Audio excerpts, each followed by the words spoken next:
Olá, cidadão e cidadã, tudo bem? Eu sou Victor Souza, falando diretamente do dia 6 de novembro de 2025 e está começando mais um episódio do Midcast Política. Aqui nós debatemos os fatos que ocorreram na última semana e que influenciaram no cenário da política nacional com muita informação, esperança e bom humor na medida do possível. E hoje aqui comigo temos ela, Thaís Kisuki. Tudo bem, Thaís? Tudo bem, acabei de assistir um filme com o Wagner Moura, melhorou muito o meu humor, que estava péssimo por causa da nossa Câmara de Deputados. Wagner Moura sem camisa, Thaís Kisuki? Com aquela camisa meio aberta?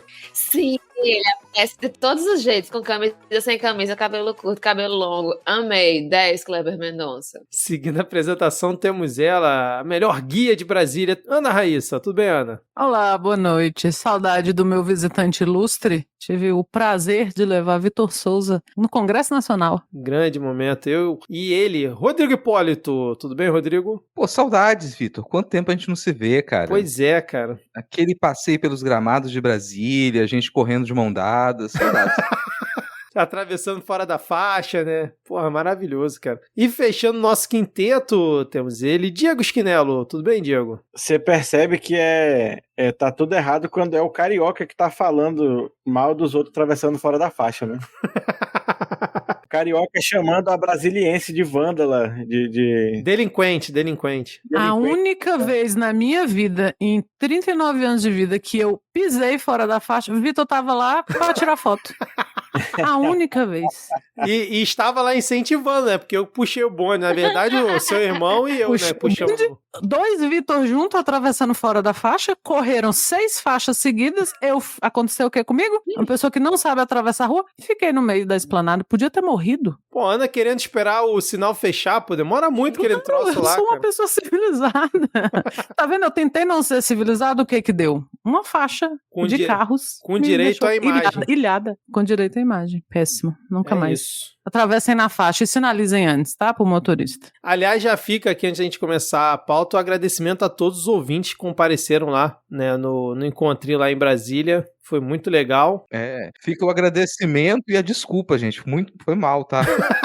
Meia-noite, sei lá que horas era, 10 da noite, não sei. Ana e Rodrigo, porra, 200 por hora. Parecia que era 9 da manhã ainda. Muito bom. Ah, nas ideias, achei que era 200 por hora de carro. Eu ia dizer, não era pra não confessar crimes aqui a ideia hoje? Não era a pauta? Não, era... Cara, eu não tenho a menor dúvida que o pessoal achou que Ana e eu estávamos drogados. Não sei por que alguém pensaria isso de nós. Enfim. Tenho medo das pessoas terem pensado isso. Fica aqui o agradecimento a todos que compareceram, foi muito legal. Teve também lá Tupá, Adi, Bia Falcão também estavam lá, né? Galera toda reunida. Aliás, belíssimo local lá, o Bitaca, né? Muito bom, cara. Sugestão muito bom. aí, Bitaca. gente. Bitaca, passa o endereço, Ana Raíssa. 16 Norte, 516 Norte, Bitaca da Norte. O nosso ouvinte Luiz trabalha lá, ele é o chefe. Então, e ele que nos convidou para ir, então prestigiem, é um bar muito bom mesmo. E um pouco irônico ele ter chamado a gente para ir num bar mineiro, mas como tudo que envolve comida mineira, 10 de 10. 10 de 10. E março, Casa Midcast Rio de Janeiro, comece a se preparar aí, ouvintes, ouvintos. Rapaz, será que vai rolar mesmo? Tudo que envolve comida mineira, exceto o estado de Minas Gerais. Só pra corrigir. Nesse momento, ouvinte de Minas Gerais, né, desligando aqui o seu tocador de podcast, parando mais vocês se resolvam com os vossos conterrâneos. Bom, feito aqui toda essa introdução, vamos agora para o nosso primeiro bloco.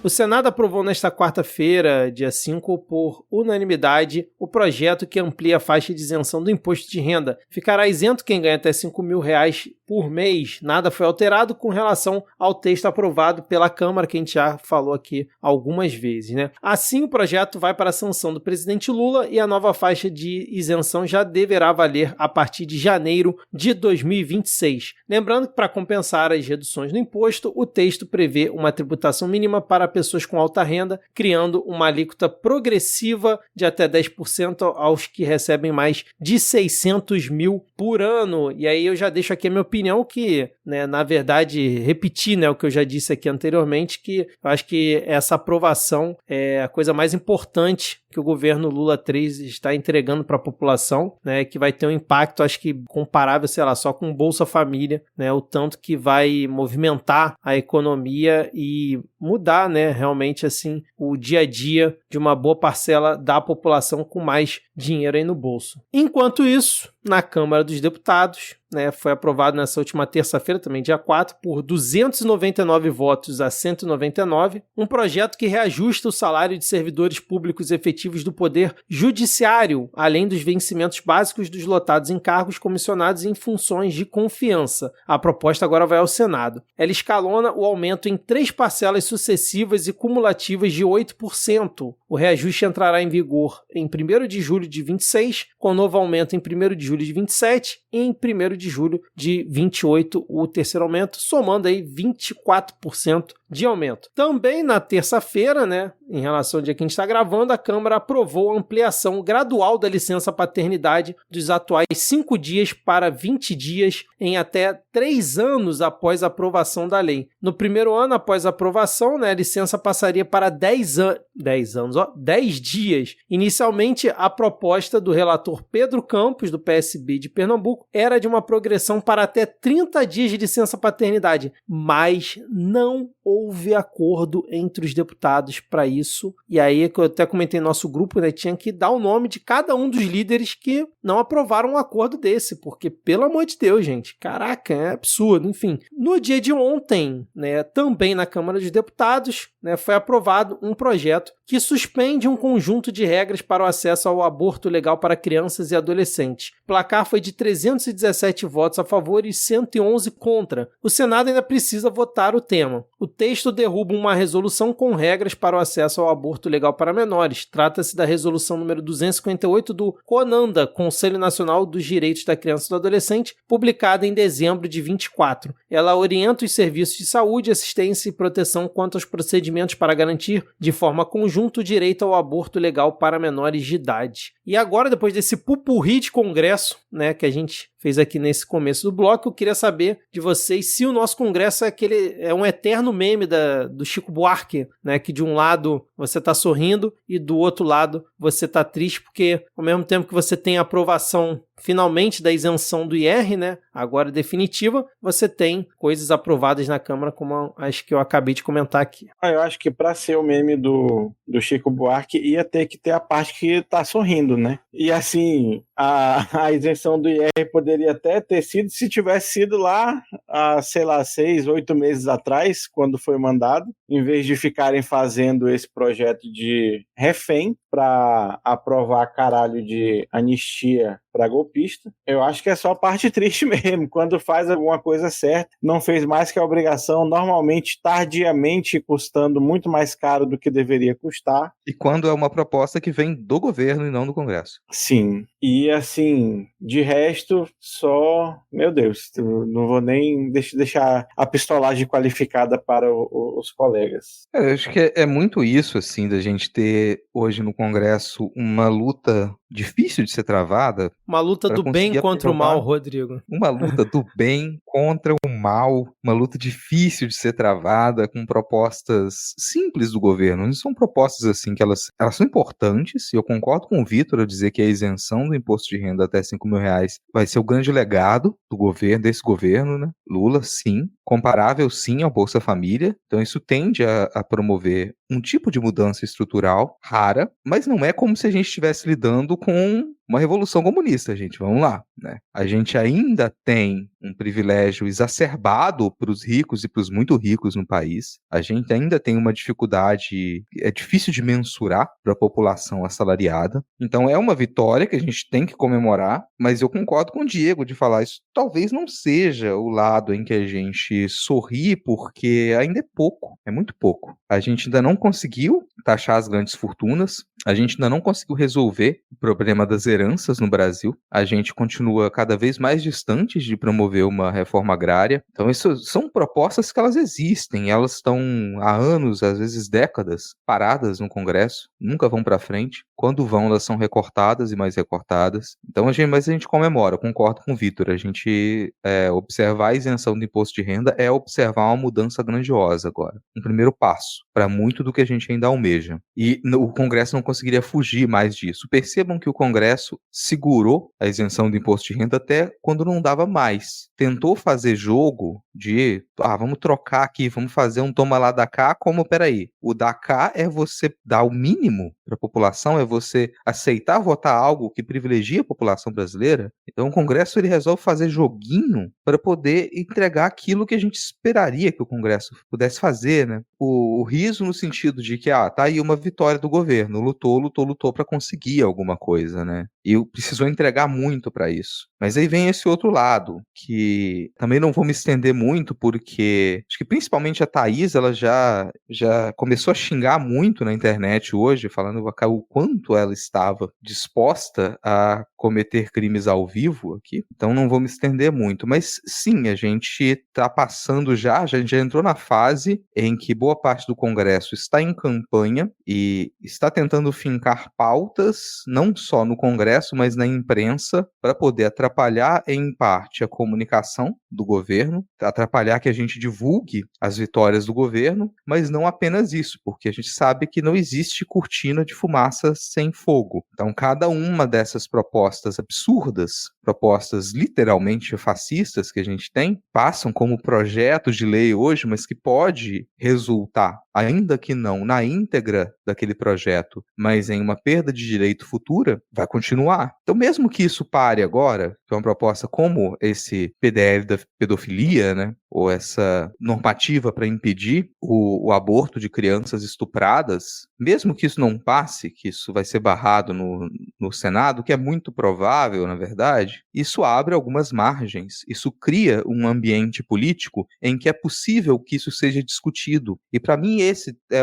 talvez aí o problema sutil e mais complexo que a gente tem. Todas as vezes que o Congresso permite que isso seja debatido, diz que é possível que se aprove um projeto desse, isso passa em uma comissão, ou isso chega a ser debatido em plenário, ou isso vai ao STF, isso se torna uma discussão ainda mais mediatizada. Quando a coisa se torna judicializada, significa que alguém está tentando e que é possível chegar até esse ponto. É possível que a gente leve esses absurdos até esse ponto. Então, se a gente tira 10% desse absurdo, talvez a coisa consiga ser aceita. É aquela velha história do pessoal puxa demais a corda para um lado, vai puxando mais para a direita, e quando a gente puxa um pouquinho, parece que a gente está sendo super radical de esquerda. Mas eles continuam a fazer isso. Então, eles retornaram essa estratégia com um peso enorme agora, principalmente a partir da chacina no Rio de Janeiro. Você consegue observar essa movimentação, e a gente vai continuar a discutir um pouco disso aqui no resto do programa, mas percebam que isso não para agora. Você vai ter cada vez mais, até pelo menos metade de 2026, a gente vai ter esse tipo de debate, esse tipo de discussão, esse tipo de processo de normalização da perda de direitos. Eu vou aproveitar o gancho do que o Rodrigo falou, que é o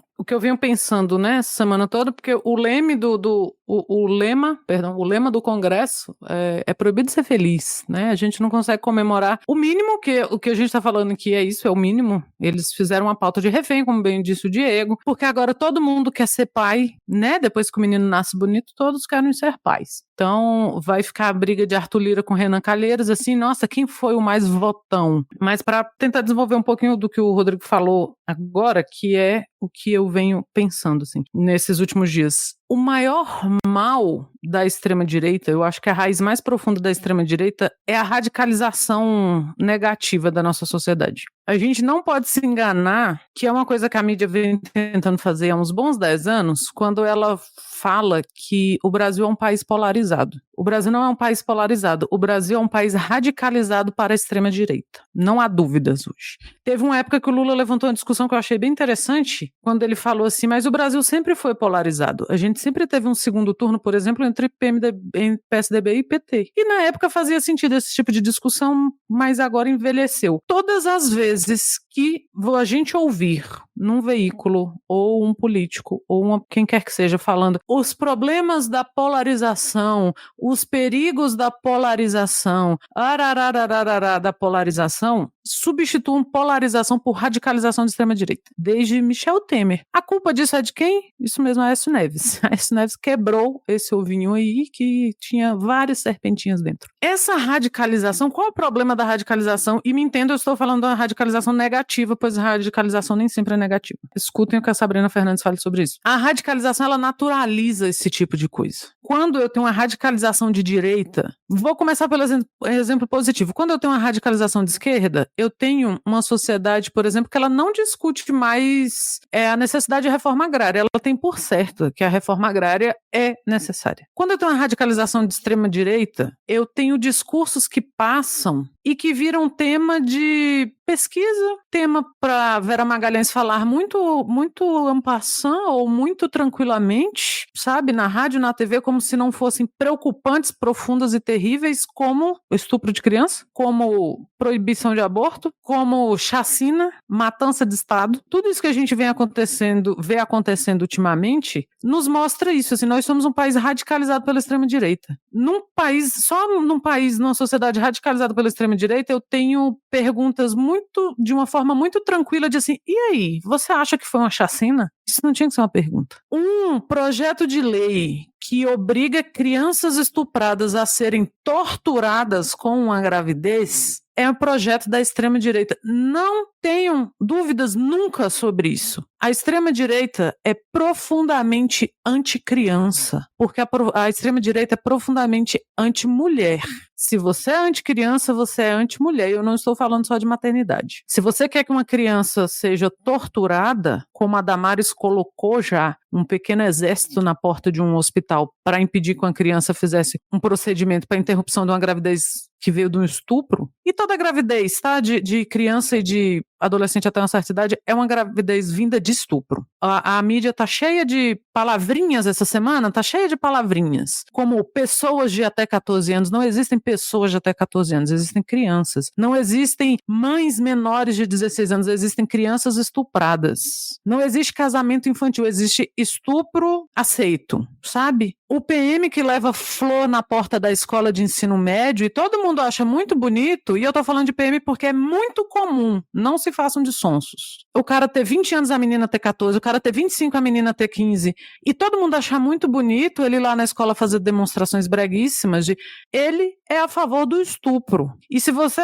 faz esse tipo de coisa, você está sendo basicamente, isso é misoginia. E a extrema-direita ela é muito misógina. Essencialmente, a essência da extrema-direita é a misoginia. E essa misoginia ela vai ser desdobrada em homofobia. Não tenho dúvida também que a misoginia ela se desdobra em homofobia. Ela se desdobra nesse discurso eu não vou falar anti-família, que a gente sabe o que é, né? Mas anti-criança, contra a infância. A extrema-direita é completamente contra a infância. Se você querer que uma criança leve a termo uma gravidez de alto risco e crie outra criança, você está condenando essa mãe e essa criança à miséria, à fome, à violência. As chances de uma criança nascida de um estupro, porque a mãe dela é adolescente, dessa criança ser assassinada pelo Estado 10, 15, 18 anos mais tarde, são imensamente maiores. Eu não estou inventando isso. Todos esses meninos chacinados são filhos de famílias disfuncionais porque faltou planejamento familiar. E a extrema-direita é contra o planejamento familiar porque a extrema-direita é contra a mulher, a extrema-direita é contra a criança, a extrema-direita ela quer destruir a infância, porque destruindo a infância você destrói a criança, você destrói a mulher. O pilar da família brasileira é a mulher, e às vezes a mulher sozinha ou a mulher com sua mãe. E é esse o planejamento, assim, quando a gente fala que não se discute com extrema-direita, porque esse tipo de coisa não se discute, esse tipo de coisa se combate. E uma sociedade que não está profundamente horrorizada fragilizada, chateada, puta, nervosa, com ódio do que aconteceu no Congresso. Tudo isso que o Vitor abriu o bloco falando é uma sociedade radicalizada pela extrema-direita. Eu gosto de ser uma pessoa otimista e eu queria muito comemorar a isenção do imposto de renda. Queria muito, muito mesmo. Tá aqui comemorando, botando sonzinho engraçado pra gente se divertir, porque às vezes a gente se diverte, né, gravando. Mas hoje eu fiquei muito puta mesmo, de verdade, assim. Hoje eu acordei especialmente irritada com o patriarcado. Porque é isso, eu já falei muito aqui também, que a extrema-direita não tem propostas. As propostas deles são basicamente de destruição, de misoginia, de morte, de perseguição. Então, assim, são pessoas que, para se manterem minimamente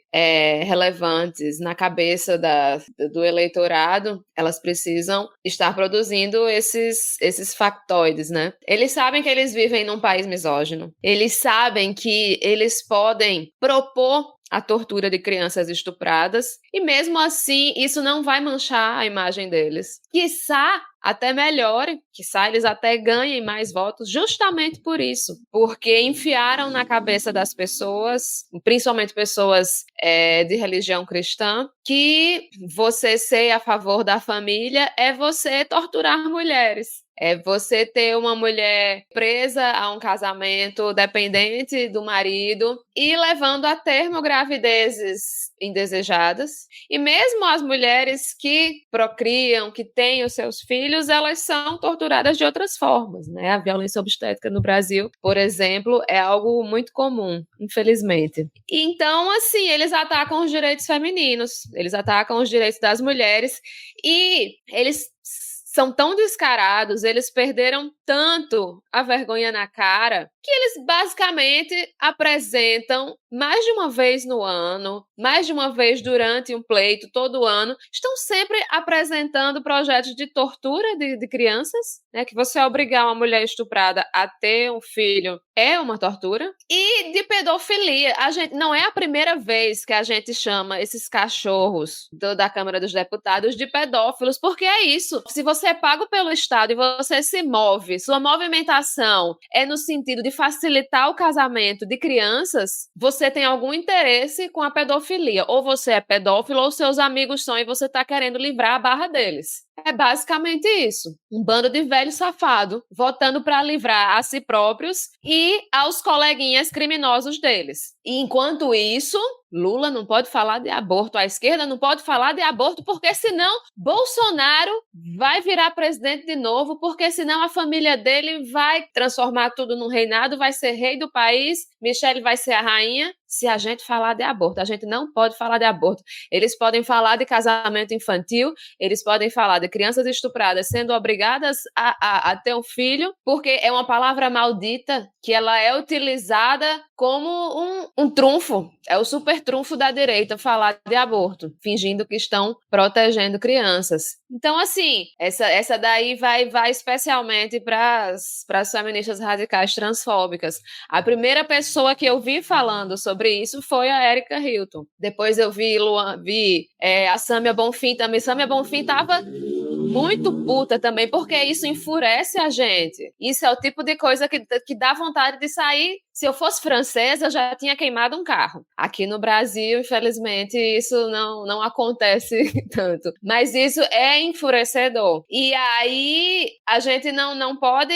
abrir mão porque é pauta identitária, sabe? A gente não pode, não, porque falar sobre isso, a gente não pode falar, não pode falar sobre reforma agrária, não pode falar sobre aborto legal. Enfim, pautar as coisas de forma inteligente. A gente já falou tanto sobre isso, né? A esquerda com o trancado. Tem que acabar a esquerda com o trancado. Enfim, outra coisa que é problemática é justamente eles fizeram isso como um projeto de decreto legislativo, que é algo que se aprovado não pode sequer ser vetado pelo presidente. Tamanha a safadeza dessa galera. A gente sabe que esse projeto não vai ter gente na rua contra. A gente nessas horas consegue apoio por exemplo, de famosas, né? Quando se fala sobre isso, quando fala sobre a infância, a gente ainda consegue algumas pessoas do nosso lado e para pressionar, mas é isso, assim, a gente devia estar pensando agora o quê? Na escala 6x1. E estamos de novo, pautando o quê? Ei, galera, não vamos obrigar crianças estupradas a serem mães, não, por favor. A gente tá pedindo por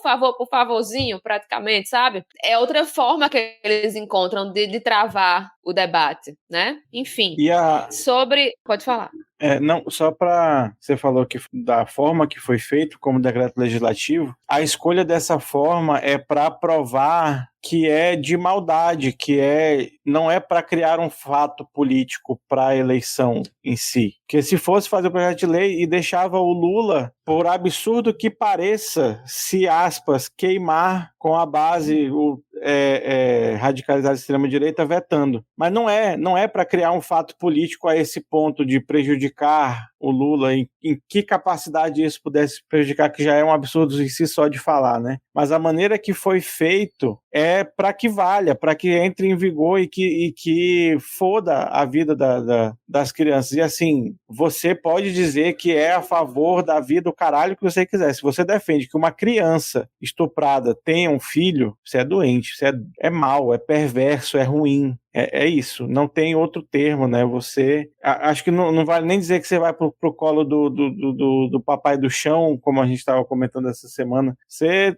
merece nem o diabo lixo. aceita esse tipo de gente, nem não, cara. Nem o diabo aceita esse tipo de gente. Você já viu o diabo defender casamento infantil? Você já viu o diabo defender que criança seja? Não tem. Você não acha um vídeo do diabo falando Sabe isso. Quem é que defende? Cristão. O que tem de vídeo de pastor defendendo isso não é pouco. Pois é, sintomático e problemático. E só para finalizar a minha fala sobre esse assunto, é um povo tão preocupado com família, com criança. Cadê esse povo preocupado com o pai presente nos primeiros meses, né? Ajudando a criar a criança, ajudando a mãe, que geralmente as mulheres têm parto cesárea, então com a barriga toda cortada, ajudar a dar banho na criança, carregar para cima e para baixo. Cadê que eles se preocupam com isso, sabe? Uma criança pequena, quando a mãe tem 6 meses de licença maternidade, e aí depois desses 6 meses, vai colocar a criança numa creche, uma criança de 6 meses numa creche? Por que não faz como países decentes, que dá uma licença de 1 ano compartilhada entre a mãe e outra pessoa, que pode ser o pai ou uma avó, caso o pai não exista. Nós sabemos que existem muitos filhos do Boto nesse país, né? Filhos sem pai. Então, assim, na hora de mostrar que eles se preocupam com as crianças que estão nascidas, porque ele é um fetiche com feto que essa galera tem, que é absurdo, porque a partir do momento que a criança vai sair de dentro do útero, eles estão pouco se fudendo, entendeu? Tem mulher que é humilhada durante o parto, tem mulher que durante o parto escuta, na hora de fazer não gritou, então agora aguente. Então, assim, nessa hora, eles estão pouco se fudendo para a criança, estão pouco se fudendo para a beleza da maternidade. É só misoginia pura. E o Ministério das Mulheres destacou ainda, né, que a decisão do Conanda tem relação com o cenário alarmante vivido no país. Entre 2013 e 2023, por exemplo, o Brasil registrou mais de 232 mil nascimentos de mães com até 14 anos. Eu vou repetir. Entre 2013 e 2023, o Brasil registrou mais de 232 mil nascimentos de mães com até 14 anos. Então, esse é o tamanho do absurdo. Só uma coisa que eu esqueci de falar. Tudo isso que eles fazem é para tentar atrasar o processo. O processo de aborto legal hoje em dia já é muito difícil. Sim. Então, assim, é isso que o Vitor falou, né? Às vezes você vai lá e o médico se recusa. Primeiro que uma pessoa dessa não devia nem estar nessa profissão, né? Mas, enfim. Então, já existe essa dificuldade e muitas pessoas que têm direito ao aborto legal acabam recorrendo ao aborto ilegal porque, juridicamente, elas não conseguem passar por todo esse processo em tempo hábil, porque vocês sabem, né, que uma gravidez não fica lá parada esperando que o juiz decida. Dessa forma, é um mecanismo que eles encontraram para dificultar e talvez impedir, de fato, da forma mais cruel possível, que uma pessoa em busca de um aborto legal consiga dispor dos seus direitos. E só para trazer um dado, Thaís, em relação a isso, também está aqui na reportagem da Agência Brasil, que segundo o governo federal, em 2023, apenas 154 meninas em todo o país conseguiram acessar esse direito. Tem um detalhe desse projeto até, Vitor, para além de tudo isso que a gente comentou aqui, é muito significativo e ilustra o que Ana e Thaís estavam falando sobre os objetivos explícitos da extrema-direita de promover a pedofilia e defender os seus pedófilos, porque ou eles são pedófilos ou eles têm amigos pedófilos, que é a restrição do governo de fazer campanhas contra o casamento infantil. Então perceba que dentro desse projeto está incutido uma defesa do casamento infantil, uma defesa de que isso seja normalizado, de que qualquer pessoa possa.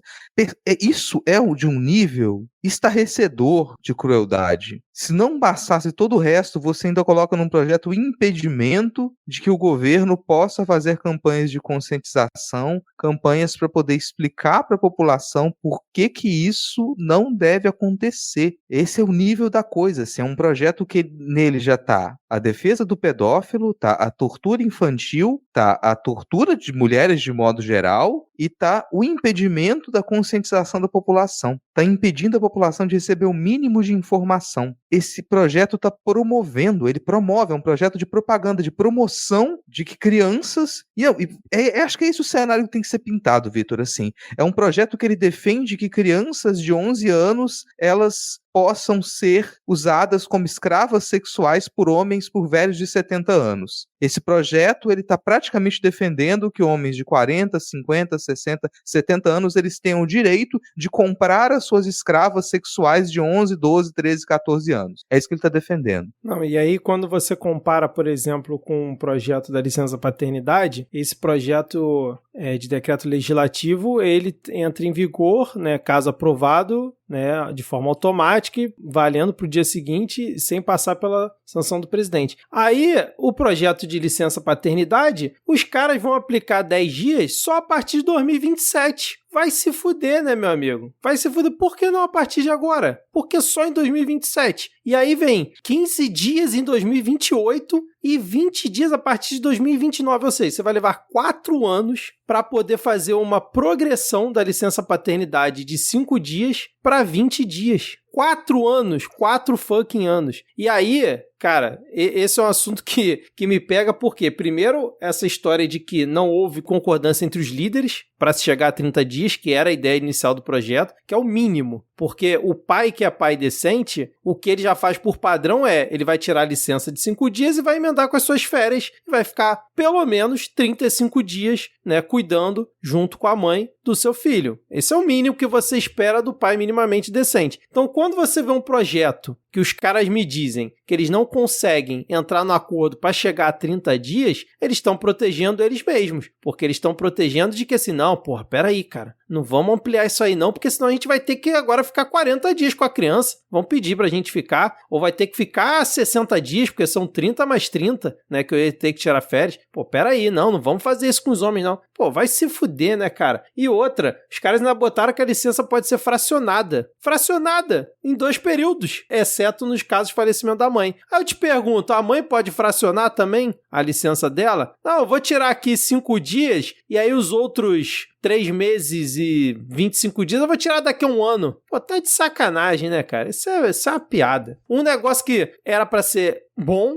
não, pô, realmente, aumentou a licença paternidade, finalmente, né? Fizeram o mínimo do mínimo. Até o mínimo do mínimo, esses imbecis fazem errado, cara. Fazem dessa forma toda torta. É brincadeira. Fazem errado porque, de novo, a extrema-direita não é a favor da família. Se você acha que você pode tirar 5 dias e daqui 4 anos você chegar a 30 e você pode fracionar, não se entendeu o objetivo da licença paternidade. Não se entendeu. Por quê? E por que não se entendeu? Porque pressupõe que a obrigação seja da mãe. A Thaís falou aí que não deixam a gente dispor de um direito como o aborto legal, não deixam a gente dispor de vários direitos, entre eles o planejamento familiar, que é o mais essencial. E dentro do planejamento familiar tem a discussão da licença paternidade, tem a discussão da ampliação da licença maternidade, que é o que o Thaís falou. Um bebê de 6 meses, você vai deixar com quem? Você vai deixar como? Aí a criança vai mamar menos, todas essas questões. A gente tinha que estar discutindo a ampliação disso, mas agora não pode dar mais de 5 dias para os bonitos, tem que levar 4 anos para se ambientarem com a ideia, porque são contra a família. A gente não pode dispor do direito de não ter filho, Thaís. Porque se você discutir laqueadura, por exemplo, se discute pouquíssimo. Uma vez eu estava conversando com um médico sobre isso e ele falou assim, eu pessoalmente não faço laqueadura em mulher que não tenha filho, que não seja casada. Porque tinha uma história aí de que a mulher tinha que ter não sei quantos filhos, tanta idade e ser casada, senão não fazia. E que não era, né? Mas era uma forma dos médicos proibirem as mulheres de fazer. E ele me falou o seguinte, eu não faço mais porque a maior parte das enfermeiras e dos técnicos são evangélicos. E eles podem se recusar a fazer e eles podem denunciar o médico depois. E aí me mostrou alguns casos mesmo, assim, que saíram na mídia, de médicos que perderam CRM por terem feito laqueaduras em mulheres e foram denunciados pela equipe de enfermagem depois aqui em Brasília. Porque tem toda a questão de que eram mulheres saudáveis que deixaram de ser saudáveis, que perderam a funcionalidade de um órgão. Porque chega lá na frente, pega um juiz com essa cabeça aí. Porque a extrema-direita é contra a família, a extrema-direita é contra a mulher, é contra a infância, é contra o planejamento de uma vida decente e saudável. Só deixando claro aqui que essa questão do projeto, né, pode ser fracionada em 2 períodos. A primeira parte deverá ser de ao menos metade do tempo total e o restante poderá ser gozado em até 6 meses após o parto ou a adoção da criança. 6 meses, cara. É porque todo mundo sabe que o bebê nasce, aí ali com 10 dias ele vira um adulto funcional. Por 2 meses. Aí ele faz o Benjamin Button. É só ali. É o tempo da mãe tirar férias, pô. Atualizaram a biologia aí. É absurdo, cara. Enfim. Mais algum comentário? Tudo pela economia. Tudo pela economia. Assim, tem mais comentário também, Vitor. Não, tem, mas é porque... exatamente. Tem mais pauta ainda pra gente debater. Tem mais pauta, mas vamos lá. Só ressaltar disso que a Ana Raíssa comentou, que sim, é uma balela essa história de que você precisa estar casado ou casada ou ter tantos filhos para você fazer esterilização. Isso não existe, gente, sabe? Você é maior de idade, você pode fazer. Você não tem que ser casado, não precisa da assinatura de mais ninguém. Agora já foi aprovado, não foi? Recentemente, que a partir de 23 anos, não é isso? Ainda mandam essa máxima quando você vai procurar, então dificultam muito dificultam muito. E tem médico que se recusa, mas insiste, porque daí você vai encontrar médicos e médicas no SUS que vão fazer esse procedimento, vai encontrar. Aí esse era um ponto. O outro era a respeito de como que esse projeto, como que culturalmente a gente é contra, ou a gente já normalizou há muito tempo, nunca discutiu de verdade esse problema da gente não permitir que mulheres elas tenham um planejamento de vida. E aí eu já comentei isso no outro episódio, não vou me estender, juro, Vitor, mas é sempre bom lembrar que eu acho que eu não sou o único caso, muita gente vai puxar de memória. Eu fiz o ensino médio no interior de Minas. E jogando por baixo, 80% das meninas do meu ensino médio que tinham relacionamento ali, 80% das meninas, o relacionamento eram com homens adultos. Eram com homens adultos apresentados na igreja. A grande maioria eram homens adultos apresentados na igreja. Ô, Rodrigo, no meu ensino fundamental. Já tinha, eu joguei no ensino médio para ser leve, já tinha também. Mal saíam do ensino médio, já se casavam. Então, sei lá, uma série um número absurdo de meninas que elas poderiam ter um outro destino, fazer uma graduação, estudar, conseguir emprego, ter uma vida independente, construir a sua própria vida, mas que desde muito cedo elas já são direcionadas para se casar com homens mais velhos. E repito, isso muito, muito ligado à igreja, muito ligado a igrejas. E não só a igreja evangélica, a igreja católica também, tá? Muito ligado a esse aspecto. Então você sequer considera que aquela menina ela possa se tornar uma mulher independente. O destino dela já está traçado desde o momento em que ela nasceu como mulher e ela vai ter que, o mais rápido possível, se casar e procriar. E ela não pode ter o direito de ser uma pessoa livre. Então quem está nos ouvindo, puxa de memória, você que está aí na nossa faixa de idade, com 40 anos aí, puxa de memória, como é que foi o seu ensino fundamental, o seu ensino médio, a porcentagem de meninas que elas já tinham um relacionamento, entre muitas aspas, com homens mais velhos e mal saíram do ensino médio, já se casaram ou antes disso já estavam casadas. Quando você pinta esse cenário, você percebe a escala da tragédia em que o Brasil ainda se encontra nesse debate. É isso, gente. É isso. Primeiro bloco pesadíssimo, mas não tinha como ser diferente. Rodrigo, rapidamente, já que a gente já estourou demais o tempo do primeiro bloco, um momento jabá aí, por favor. Eu vou ser rápido realmente, gente. Apoia.se/midcast. A gente tem categorias lá, 5, 20, 50, 100 reais. O que couber no seu bolso, o que tocar no seu coração em cada categoria. Você tem possibilidades, você tem conteúdo extra no mural do Apoia. Se você tem o seu nome lido aqui no final do episódio. Você, a partir de 50 reais, recebe o link exclusivo para acompanhar a gravação dos nossos episódios ao vivo toda semana. Isso mantém o nosso episódio semanal comentando os principais fatos da política nacional. Se você quiser apoiar a gente através da nossa campanha do Pix recorrente, podcastmedia@gmail.com é a nossa chave. A cada R$500 de Pix que a gente recebe por mês, a gente garante um episódio extra pro mês seguinte. Então, R$500 a gente tem um episódio de pauta livre, mais 500 a gente faz os episódios seguintes sempre numa live, numa transmissão aberta para quem quiser acompanhar a gente. E então, em novembro, a gente já vai ter 3 episódios extras garantidos. Significa que o pessoal aí abriu a carteira. Fica o grande agradecimento para quem nos apoia no apoia.se/midcast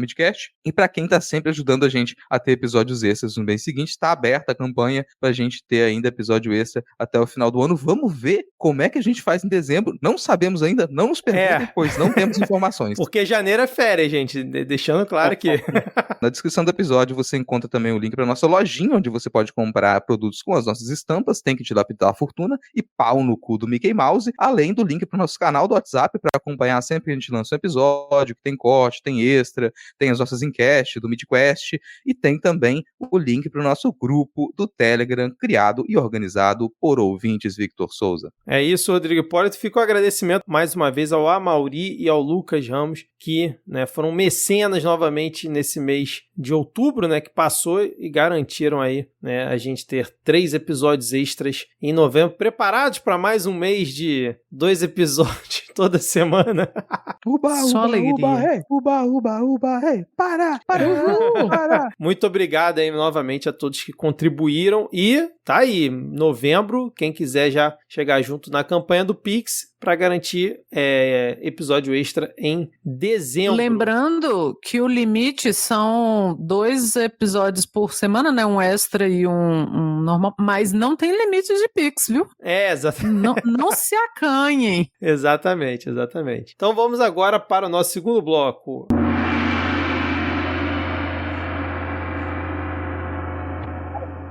E após mais esse efeito sonoro de Thaís Kisuki nas picapes aqui do Midcast, vamos começar aqui esse nosso segundo bloco. Para quem perdeu essa nova skill de Thaís Kisuki, vá lá assistir o episódio 300 ou escute aí no feed o episódio 300 do Midcast Política. Aliás, muito obrigado a todo mundo que participou lá na nossa live, muito obrigado a quem está comentando, quem está ouvindo ou assistindo lá no nosso canal no YouTube. E assim, recomendo que para quem gosta desse podcast, quem gosta dessa bancada, vá lá escutar no feed, principalmente porque teve coisa que não foi pra live, no ao vivo. Eu coloquei alguns bastidores, botei trecho inédito lá na edição, fiz inserção de trechos de algumas paródias. Então, assim, ficou muito legal. Foi realmente um episódio muito bacana, pra gente relembrar toda essa história aí de 7 anos do Midcast Política, ao longo desses 300 episódios. E com depoimento de uma galera muito bacana. Aliás, obrigado a todo mundo que mandou vídeo aí em cima da hora. Todo mundo aqui chorou ao vivo, tá, gente? Assim, exatamente. Aqui, todo mundo super emocionado, a gente chorou ao vivo. E mesmo quem assistiu a live vai ouvir no feed, porque tem vários plus a mais. Eu terminei de ouvir hoje e é outro programa. Exatamente, é outra experiência. Então, assim, se você não escutou o episódio 300, vá lá e faça isso depois de escutar esse episódio aqui. E após mais um efeito de Thaís Kisuke, agora finalmente vamos começar aqui nosso segundo bloco, pois pesquisa Atlas Intel divulgada na sexta-feira passada, né, dia 31 de outubro de 2025, mostra que 55,2% dos brasileiros aprovam a mega operação realizada no Rio de Janeiro, que a gente comentou bastante lá no nosso plantão 7-1, e 42% desaprovam. No Datafolha, 57% dos moradores da cidade do Rio avaliam que a operação foi um sucesso. Levantamento aponta que 48% acreditam que a operação foi bem executada, já 21% viram a ação com falhas e 24% reprovaram a operação. Ao mesmo tempo, a pesquisa mostra que 77% dos moradores da capital e da região metropolitana do Rio consideram que é mais importante uma investigação para combater o crime organizado. Ainda na mesma pesquisa, a gestão Cláudio Castro chegou ao seu maior índice de aprovação desde 2022, com 40% dos moradores do Rio e da região metropolitana considerando o trabalho ótimo ou bom. Na pesquisa Genial Quest, 64% dos moradores do estado aprovaram a operação e apenas 27% desaprovou. Na última segunda-feira, dia 3, aqui do dia que a gente está gravando, o governo do Rio de Janeiro enviou ao STF um relatório em que afirma que a mega operação respeitou as determinações da corte, usou força proporcional e foi planejada para enfrentar uma facção altamente armada e estruturada. O documento foi encaminhado ao ministro Alexandre de Moraes, com quem Castro se encontrou no mesmo dia no Rio de Janeiro. Segundo a coluna do Lauro Jardim, embalado nas pesquisas, o governador do Rio de Janeiro garante, abre aspas, temos mais 10 operações agendadas, fecha aspas. Segundo o blog da Malu Gaspar, o governador Cláudio Castro está há pelo menos 6 meses em campanha junto à gestão de Donald Trump para que os Estados Unidos declarem o Comando Vermelho organização narcoterrorista e apliquem às facções criminosas as sanções previstas para esse tipo de organização. O presidente Lula defendeu também nessa terça-feira que legistas da Polícia Federal participem de investigação sobre a operação policial que matou 121 pessoas no Rio de Janeiro, incluindo 4 policiais. Lula ainda disse que a operação resultou em uma matança. O ministro Alexandre de Moraes anunciou nessa quarta-feira, vulgo ontem, que a Polícia Federal vai abrir um inquérito por determinação do STF para investigar 2 frentes relacionadas ao crime organizado no Rio: esquemas de lavagem de dinheiro de facções e milícias e infiltração de organizações criminosas no poder público. Ainda na esteira desse assunto, na última sexta-feira, o governo enviou ao Congresso o projeto de lei antifacção, iniciativa para conter a expansão do crime organizado. O presidente da Câmara, Hugo Mota, disse que vai dar prioridade para a votação da proposta. Isso na semana passada, porque o governo mandou na sexta-feira 31, então logo depois o Hugo Mota disse que vai dar prioridade, mas essa semana a gente já não sabe, E aí eu quero saber o que vocês acharam, primeiro do resultado das pesquisas, como é que vocês viram também o Cláudio Castro pedindo a ajuda dos Estados Unidos e como é que vocês viram também essa fala do Lula e a determinação do Xandão, que parece que pegou para si mais uma pauta, Eu gostei que na nossa pauta o nome do bloco você colocou Cláudio Castro, infelizmente. Eu cheguei a comentar, não sei se eu comentei lá no Blue Sky, se eu comentei com a gente, que a leitura dessas matérias a respeito da aprovação da população, dessa chacina, dessa matança, como disse o Lula, me deu a mesma sensação da pandemia, sabe? Sabe quando você vai lendo notícia, aí você não consegue ficar sem ler, porque, às vezes eu acho que eu fico menos desesperado sabendo o que está acontecendo, mas aí você vai se desesperando porque está sabendo o que está acontecendo e parece que você vai chorar a qualquer momento, mas você simplesmente não chora de pavor. Foi como eu me senti, foi péssimo. E aí hoje teve uma carta de alguns ex-ministros da Justiça condenando essa mega operação, chamada mega operação, e falando o que a gente vem discutindo aqui, que o crime organizado não se combate com entrada em favela, com tiro, com matança. Só que aí eles pedem que o Lula tome para si esse combate ao Comando Vermelho, e aí eu vou deixar um pouquinho para frente para falar por que eu discordo. Então eu tive essa sensação inicial de muito desespero ao saber que as pessoas... Que é isso que as pessoas pensam, sabe? Aquela cena do governador do Rio de Janeiro entrando numa igreja cheia de gente branca, uma igreja provavelmente na Zona Sul, não sei, e sendo aplaudido. Aquilo pra mim era motivo para muitas coisas, inclusive para esse homem ser preso. E aí o Lula estava muito tímido ao falar disso, e eu acho que foi bem planejado. ele não ter falado diretamente sobre isso, só que aí finalmente ele falou e ele chamou de matança. E a Globo News, G1, Vera Magalhães na CBN, chamaram de sincericídio o Lula ter chamado uma matança de matança. E eu não acho que seja sincericídio. O uso do termo sincericídio só mostra o que a Globo pensa sobre isso. Porque é óbvio o que o Lula pensa, porque tem todo um histórico, todo um contexto. Hoje eu tô, citando a Vera. Ela me irritou muito essa semana porque eu tava só com a CBN no carro e eu não queria procurar outra coisa, eu tive que ficar escutando essa cretina. E aí ela falou que era um sincericídio do Lula, outras pessoas concordaram também, e isso enterrava todo o bom trabalho que o Lula vinha fazendo no governo e frente à população, com as discussões, com as conversas com o Trump e com outro. Aí ela foi buscando outras coisas. É uma versão nova do olha só, agora o Lula. Foi aí que o Lula perdeu a eleição. Isso não é verdade. Embora estes números dessa pesquisa e de algumas outras pesquisas sejam números terríveis, eu vou fazer a Thaís ser um pouquinho mais otimista, que 57% aprova, mas 48% desaprova. Então essa desaprovação, sabe, se ela fosse menor, eu ia estar muito mais desesperada, mas não é tão pequena assim, não somos tão poucos. E aí, por que o Lula inicialmente estava nas palavras da minha colega Vera? Minha colega de bancada hoje é a Vera. Rapidinho, se a Vera é tua colega de bancada, eu tô me retirando aqui, é isso mesmo? Aqui, ó. Ela tá bem aqui, ó, na minha orelha, infelizmente. Ixi, mas... Levem essa mulher presa imediatamente. Eu não aguento mais a voz dessa mulher, eu tenho que mudar de... Levem ela pra jogar xadrez, por favor, gente.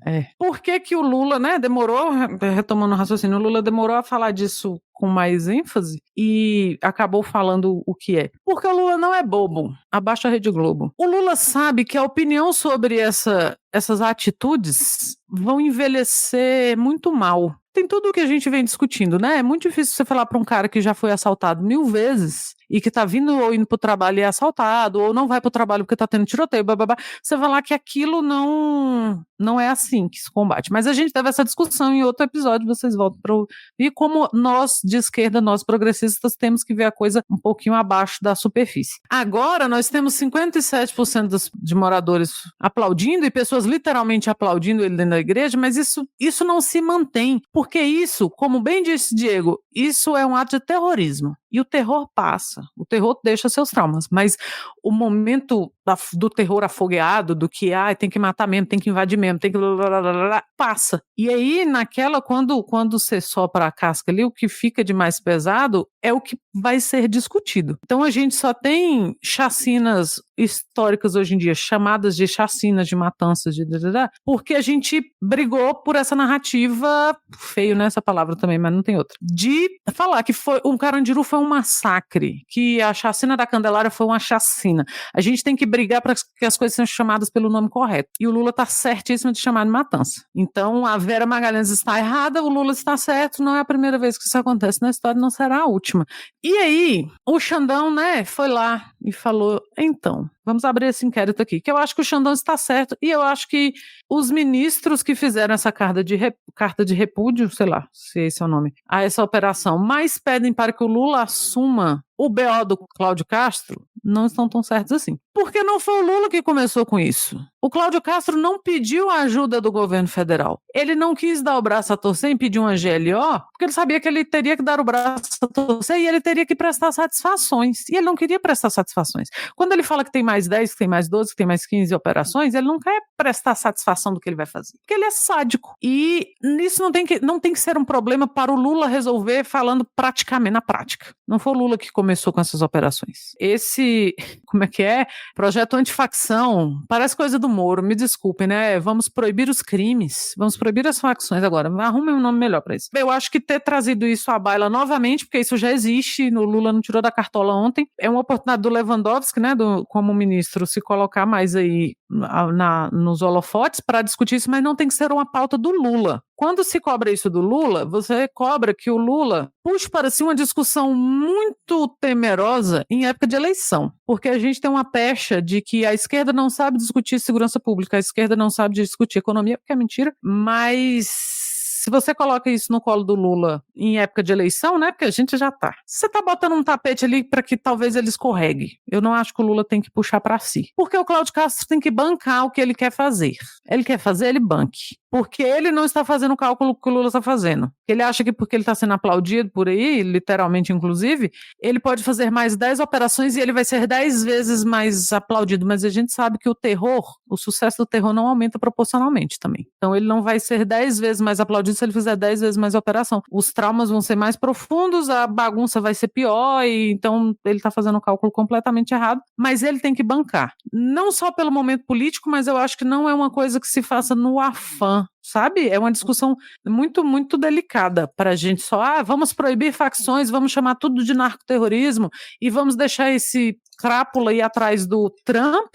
Ele vai atrás do Trump, ele não vai atrás do próprio presidente, ele vai atrás do Trump. Isso é crime de lesa pátria. Isso não tinha que perder o mandato. E o Xandão também, né, o homem que mais merece o salário que ganha, tem que pôr um freio nesse homem aí. Mas o freio tem que ser o freio proporcionado pela justiça. Não tem que ser o Lula. O Lula pega na mãozinha dele e fala, então, não vamos matar, não. Lula já assumiu e muito a sua parte no combate ao crime organizado, ao tráfico de drogas no Brasil, quando ele inventou neste país duas coisas que chamam-se a independência da Polícia Federal e a independência do Ministério Público. Porque até a primeira presidência do Lula, eles faziam o que o presidente mandava, essas duas instituições. E a gente viu como em Temer e em Bolsonaro, principalmente em Bolsonaro, a Polícia Federal estava fiscalizando a gente, em vez de ir combater o crime de verdade. E outra coisa, sabe o que Lula fez? Erradamente, mas ainda assim é a sua parte no combate ao tráfico de drogas, investiu no filho da puta do Exército Brasileiro. Modernizou, equipou, porque esse bando de servidores públicos recebem os seus gordos salários e engolfam aí, sei lá, metade da Previdência para fazer uma coisa e uma coisa apenas, que é patrulhar a porra da fronteira do Brasil. E isso não fazem, né? Então quem quer que o Lula faça alguma coisa, ele já fez a parte dele. A Polícia Federal, o IBAMA, o Exército, todo mundo nos governos Lula esteve muito mais bem equipado para combater o narcotráfico, o tráfico internacional de drogas e o crime organizado do que esteve em qualquer outro governo, porque a Polícia Federal era uma polícia de governo e não de Estado.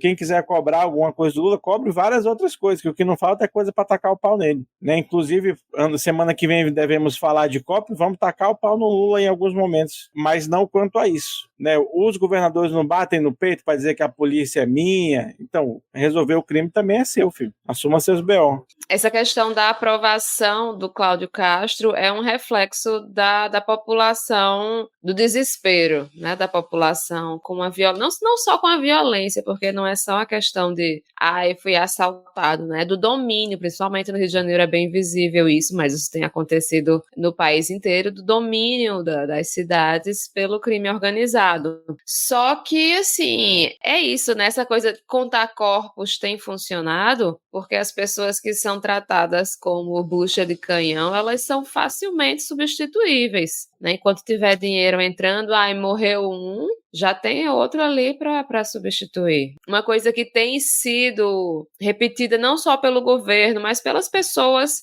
que falam muito sobre a violência urbana, por exemplo, a Cecília Oliveira, né? Enfim, eles dão vários exemplos de situações que funcionaram, de prisões, inclusive muitas delas de chefes do crime organizado, muitas delas realizadas na Barra, né? Que foram efetuadas sem disparo de nenhum tiro, sem causar terror em todo mundo que mora nos arredores. Eu acho acertada essa coisa assim do governo falar, não, vamos botar a PF. Primeiro porque o estado do Rio de Janeiro tá completamente dominado. Não se sabe quem se pode ou não confiar lá dentro para fazer essa investigação.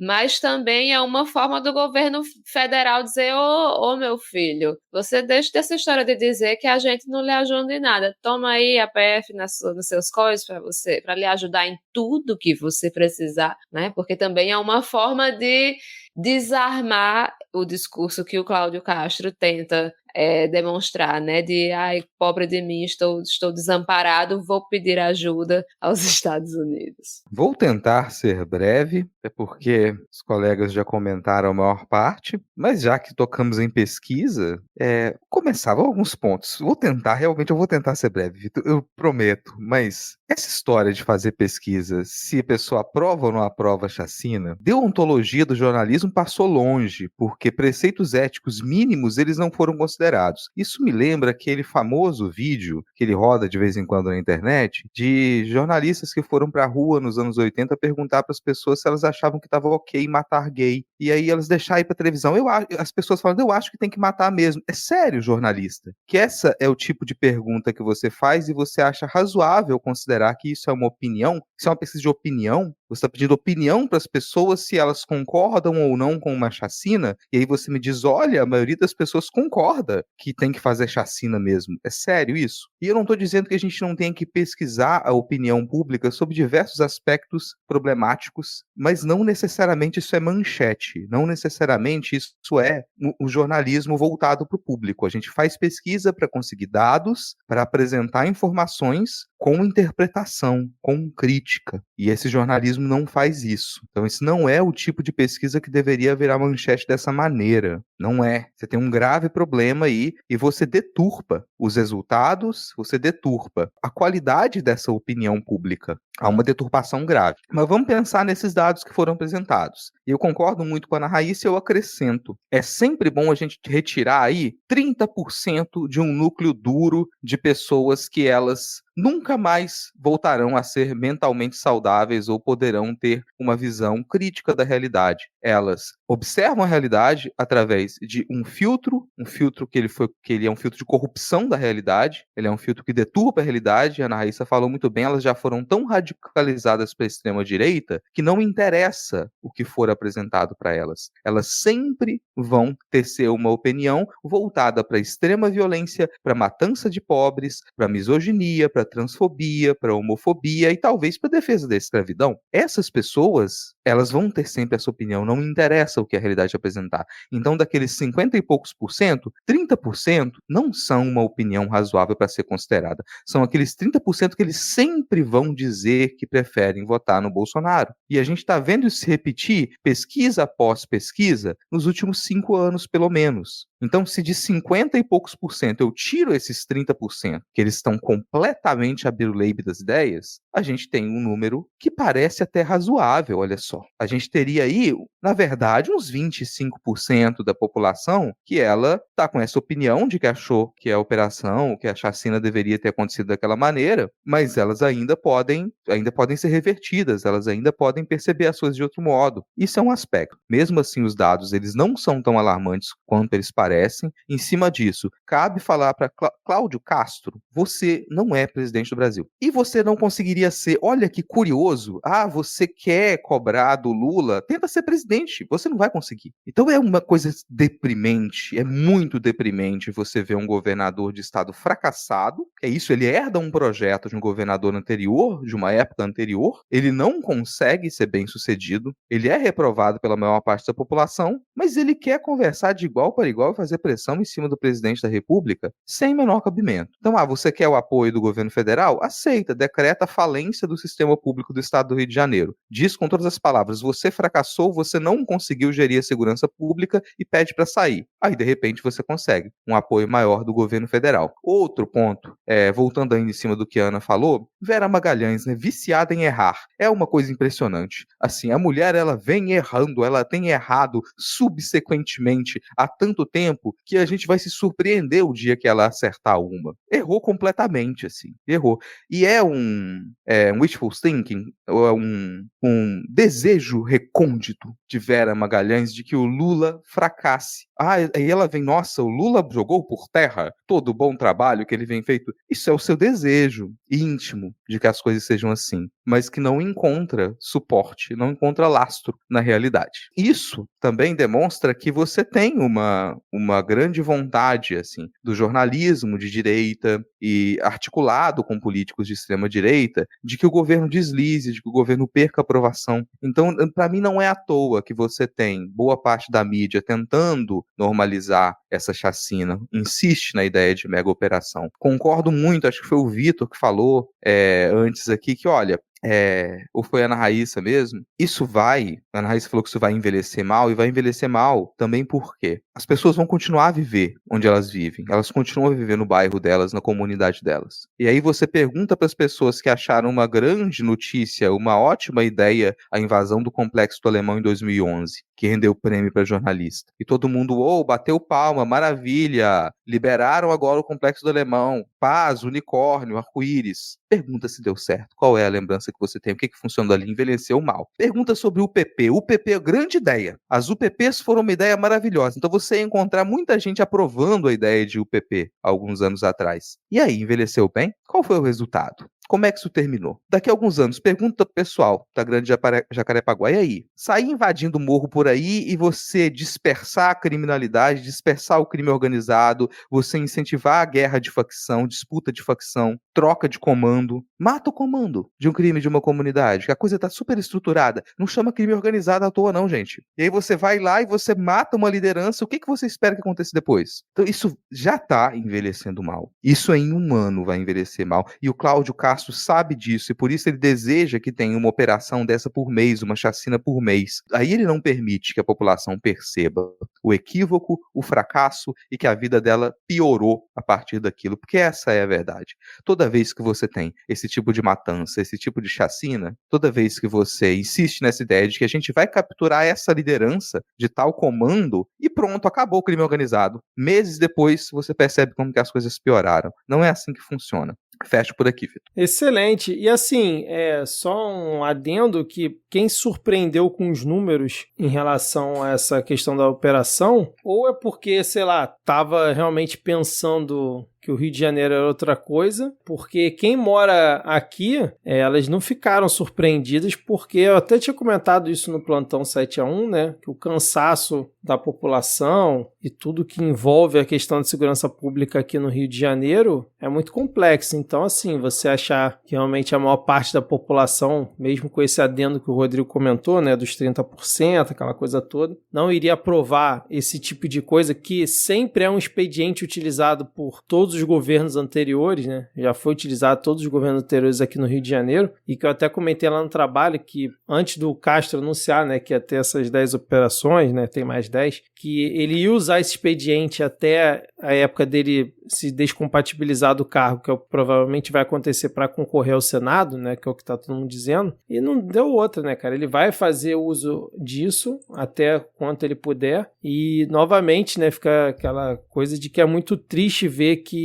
toda essa quantidade de mortes virou realmente palanque eleitoral para a extrema-direita. O Flavinho de Maio estava fazendo vaquinha ali para as famílias dos policiais, né? Claramente usando isso também de palanque eleitoral.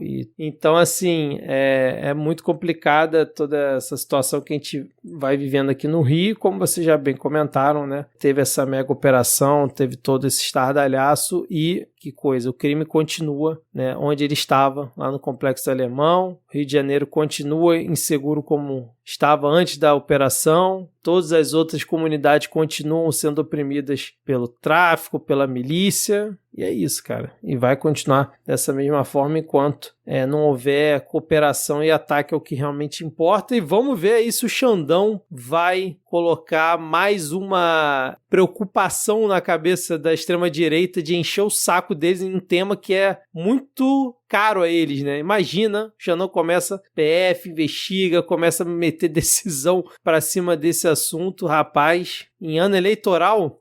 Só um acréscimo nesse sentido, Vitor, que a gente falou que é do Xandão que mais trabalha e tal, e parece que, quando a gente fala assim, parece que ele acordou e falou, eu vou puxar esse assunto pra mim. Não é assim que funciona, não é assim que funciona. O Alexandre de Moraes, ele é o relator dessa DPF das favelas, né, que é essa DPF 635, que é essa arguição de descumprimento de preceito fundamental. Então ele já estava como relator dela, por isso ele está tomando esse tipo de atitude. Por isso ele pede uma investigação, por isso ele se movimenta. Então não é do dia para a noite ele acorda, eu quero tratar desse assunto, né? Hoje eu, como juiz, quero falar sobre receita de bolo. Hoje eu, como juiz, quero falar sobre operações das favelas de Janeiro. Não é assim que funciona. Então ele não decide isso do dia para a noite, ele já estava como relator e é por isso que ele vai tomar as ações que ele está tomando agora. Não, e o mais agravante, Rodrigo, ele virou relator por causa da saída do Barroso, porque era o Barroso que era o relator da DPF. Então, assim,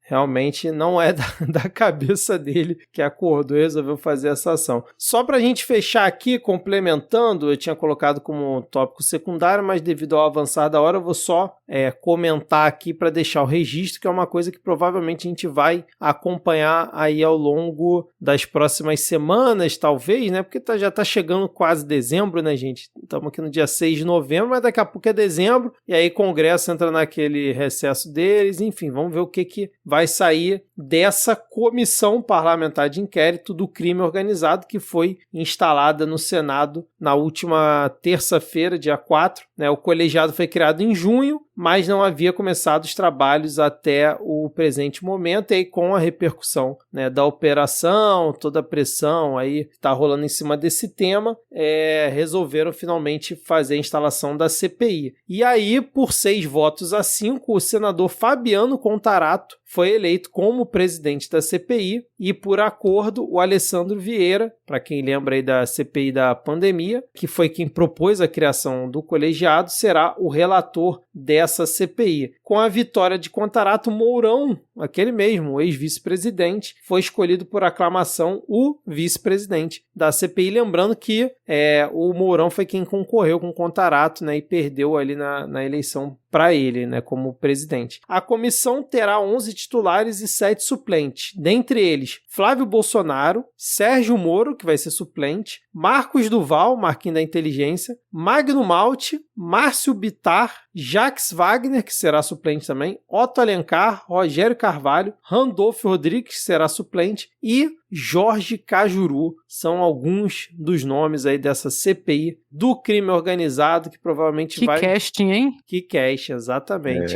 Nossa, a Fazenda 18 tá aí, né, rapaz? Não, é bem a Fazenda, porque o que esse povo vai fazer nessa CPI do crime organizado? Vão desbaratinar todo o crime organizado do Brasil, né? Os trapalhões no Brasil. Eu tava vendo que a ideia deles é começar os trabalhos convocando governadores para irem falar na CPI. Vai dar muito certo isso, com certeza. Mas vamos ver, né? Vamos ver o que sai daí. Vamos acompanhar. Quero desde já desejar muito Rivotril a Fabiano Contarato, que nem adianta dizer Deus abençoe, porque Deus não tem nada a ver com essa história aí, não. É Rivotril mesmo.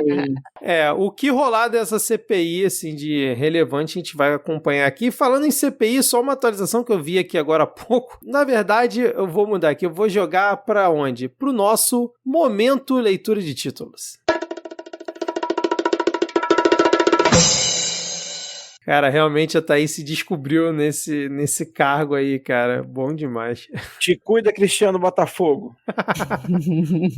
Vamos começar aqui o nosso momento leitura de títulos com um título colocado aqui de última hora na nossa pauta, que é o seguinte: deputado toca revelação o grupo, tá, gente? Revelação na CPI do INSS para ironizar ex-ministro de Bolsonaro. Abre aspas.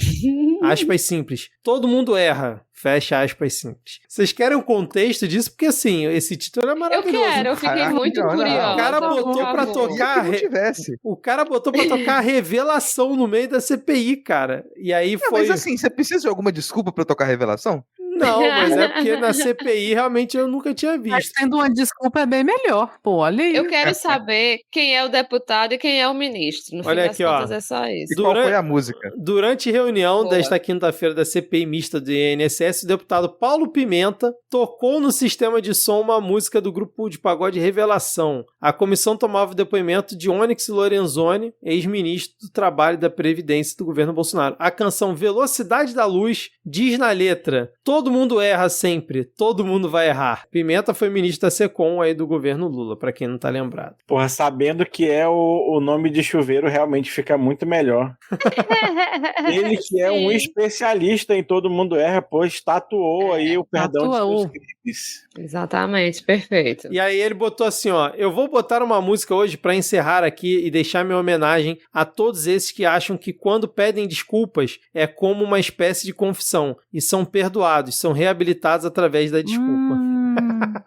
Que delícia. Olha aí. Pimenta com certeza teria cantado uma paródia com a gente. Ah, com certeza, sem dúvida nenhuma. Ainda pode acontecer. Mota é criticado ao associar PEC dos professores a namoro de Vini Júnior e Virgínia. Motel? Gente, esse negócio foi muito surreal. Não, sabe surreal, aquela coisa assim, eu só inacreditável. acredito vendo, eu não acredito. É isso, E cara. eu ainda tive que descobrir que esses dois agora são um casal. Pra mim foi pior ainda. Vamos descrever pra quem tá só acompanhando no feed. O Rodrigo Mota Vamos postou estragar uma a foto vida de de uma alguém que não cama de acompanhou motel. isso. Rodrigo Mota? Ô, Hugo Mota. Hugo Mota postou a foto de uma cama de motel. Motel não, hotel renomado em Ei, Madrid. Vitor, excuse me. Postou a foto da cama de motel, escrito professores, e na cara do Vini Júnior a logo da Câmara. E a legenda dizia, professores, é aqui que a gente vai foder vocês. Sim! Porém, É a com única pétalas de explicação. rosas. E na É cara Aí da, agora- e na cara da Virgínia também, outra logo ali da Câmara dos Deputados, né? No reflexo do espelho. Oxe, eu não tinha visto. É, cara. E aí ele ainda bota na montagem. Pior ainda, eu também não tinha visto. Ele ainda bota na montagem PEC 169/19 no centro ali do coração que o Vini Júnior fez de surpresa para a Tigrinha. E agora temos o casal Tigrinha e Tigrínio, né? Ele fez surpresa aí pra Tigrinha para declarar o amor dele, declarar para o mundo que ambos agora estão enamorados. Realmente um amor sincero. Agora eu voltei a acreditar no amor. Obrigada, casal tigrinhos. Não existem mais tigres tristes. Ai, Mijão, dragão e diabo loiro. Entenda quem é quem na operação contra a lavagem de dinheiro do PCC. Quem é você? Teste do BuzzFeed. Quem é você na operação contra a Ei, lavagem próxima de dinheiro? enquete. Próxima enquete. Vai ser. Hein, deixa eu dizer, né, que eu estava ouvindo rádio, aí que agora eu sou uma pessoa que ouve rádio. E eu tive o prazer de ouvir o jornalista confuso se o apelido do cara, um dos apelidos era Xixi, ou se eram números romanos. E aí ele, porque parece que ele tem um apelido em números romanos, e a outra jornalista, não, é Xixi. Aí ele, não, fulana, não pode ser Xixi. Ela pode, porque o outro apelido dele é Mijão. Não, é que nem aquela cena na CPI, né? Ah, não sei o que lá, pênis. Não, ela falou tênis. Não, eu falei eu falei pênis. pênis.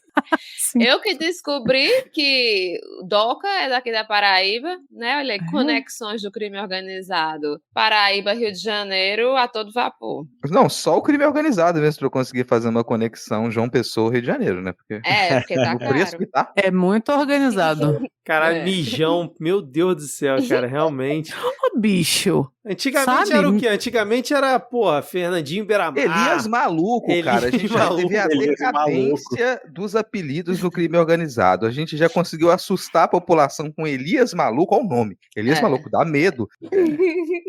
Sem governo e centrão, reforma administrativa encalha e deixa Hugo Mota ilhado na Câmara. Olha, eu quero agradecer aí o Hugo Mota por ter escolhido a pior hora possível para pautar esse negócio. Que foi a isso, gente Thaís? tava. Foi um coração batendo. Era uma batida rápida, eu ia clicar em aplauso, mas eu cliquei no errado.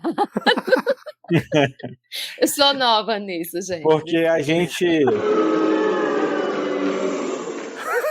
No movimento sindical estava preparando já para entrar em greve contra a reforma administrativa, mas ninguém suporta fazer greve em dezembro, janeiro. Tá todo mundo de férias, é uma desgraça, então deixa para pautar de novo em março, Hugo Mota, aí a gente taca na greve, vai dar tudo certo. Desemprego em setembro fica em 5,6% e é o menor da série histórica pelo terceiro mês seguido. É isso aí, gente.